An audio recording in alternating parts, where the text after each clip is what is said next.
Every morning you wake up, and the first thing you feel is heaviness. Not because life is hard, but because you're living a life you don't want.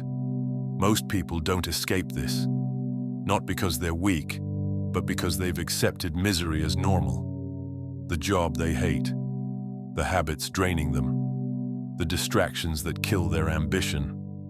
It becomes a loop, a prison without walls. But here's the truth most never hear. You don't escape your life by running away from it. You escape by building something better to run toward. Your life won't change because you're tired of it. It changes the moment you decide you're done tolerating the version of you that settles. Think about this. Every skill you learn, every hour you focus, every distraction you cut, is a step out of the life you hate.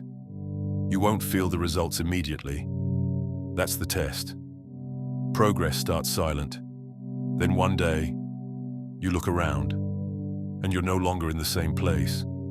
Your environment changes. Your income changes. Your confidence changes. Not because you got lucky, but because you refuse to stay trapped. The life you want isn't far away. It's one decision, one skill, one disciplined year. That's all it takes to flip your reality. So if you hate your life right now, good. That feeling is fuel. Use it. Start building your escape before this same life becomes permanent.